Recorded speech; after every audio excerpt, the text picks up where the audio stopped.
Oke, baik. Selamat pagi dan salam sejahtera untuk kita semua. Pada kesempatan ini kita akan melanjutkan perkuliahan kita tentang rekayasa perangkat lunak, yaitu pemodelan dengan kelas diagram, masih bersama saya, Wikan dan Arsunindyo. Ya, kita akan melihat lagi bagaimana cara kita untuk melakukan analisis terhadap sistem. Ada beberapa macam sudut pandang yang kita bisa gunakan, bisa dilihat dari sudut pandang fungsional, kemudian ada sudut pandang statik, dan sudut pandang secara dinamik. Nah, kalau kita lihat di sini, sudut pandang fungsional berorientasi atau berfokus kepada proses-proses apa yang dilakukan pada suatu perangkat lunak. Sementara untuk sudut pandang statik, kita melihat tentang data. Jadi data apa saja yang akan digunakan, ya, data apa yang di-create dan data apa yang kemudian dimanipulasi, ya. Itu kita melihat dari sudut pandang statik. Adapun sudut pandang dynamic, ya, itu melihat dari urutan, gitu ya.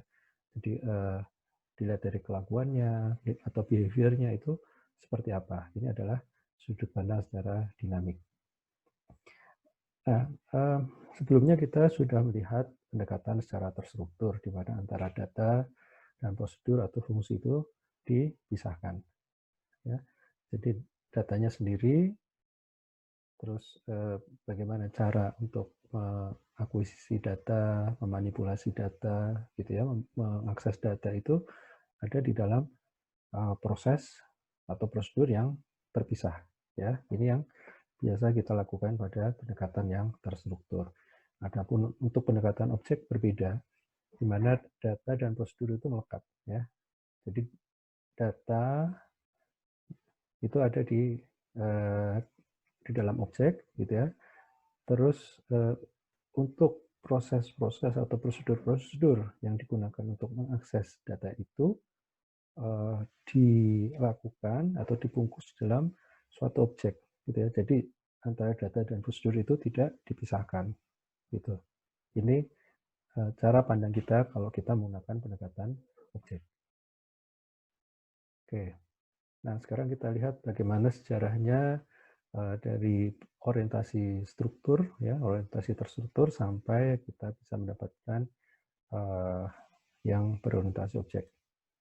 Oke, nah perkembangannya macam-macam, ya, bisa dilihat dari perkembangan bahasa. Jadi bahasa-bahasa yang awal itu bahasa prosedural, gitu ya, kemudian mulai berkembang, ya, ke arah metode untuk melakukan perancangan atau desain, dan kemudian metode analisis.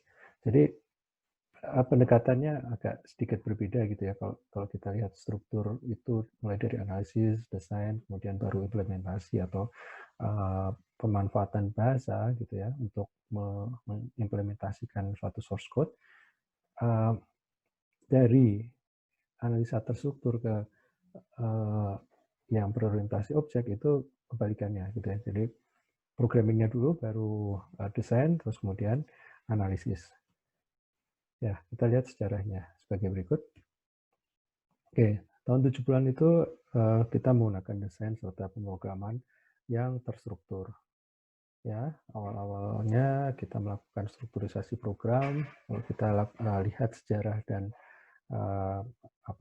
melakukannya itu mulai dari program-program yang berorientasi atau berparadigma prosedural, gitu ya. Ini dipengaruhi oleh bahasa-bahasa terstruktur seperti Pascal, gitu ya, C, dan sebagainya. Nah, ini kemudian pendekatan solusi untuk program yang berskala besar, terutama dalam hal modularitas, maintenance, upgrade, dan sebagainya. Nah, kemudian tahun 80-an itu mulai desain serta pemrograman berorientasi objek. Oke, di sini RPL mulai dikembangkan, terus pemrograman moduler sudah mulai dilakukan, gitu ya, dengan menggunakan bahasa EDA. Terus dikenalkan ada pemrograman objek seperti C++, ya, C dengan kemampuan inheritance dan objek, gitu ya, serta mulai adanya metode perancangan yang berorientasi objek. Oke, kemudian tahun 90-an ini mulai dalam bentuk terintegrasi gitu ya. Jadi ada pemrograman implementasi objek, kemudian diwujudkan juga model untuk desain dan analisisnya. Ya, ini macam-macam. Waktu itu ada Rumbo bikin OMT, ada Buch, ada Code Jordan dan sebagainya. Oke, ini kita lihat topologi bahasa pemrograman generasi 1 dan 2 itu tahun apa sebelum 1960-an ya. Ini data, terus ada banyak subprogram yang kemudian mengakses data ini. Ini topologi yang biasa di awal sebelum 60-an. Oke, terus antara 60 sampai 70-an ini ada data, terus kemudian ada data-data yang sifatnya lokal, artinya hanya digunakan pada subprogram-subprogram itu. Ya, jadi tidak semuanya dilakukan pada data global gitu ya.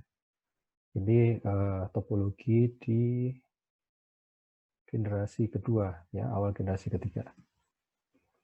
Oke, kemudian topologi di akhir generasi ketiga tahun 70-an 80-an dibentuk modul-modul gitu ya.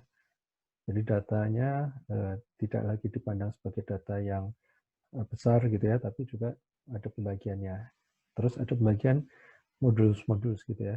Jadi subprogram-subprogram itu dikelompokkan dalam bentuk modul-modul gini.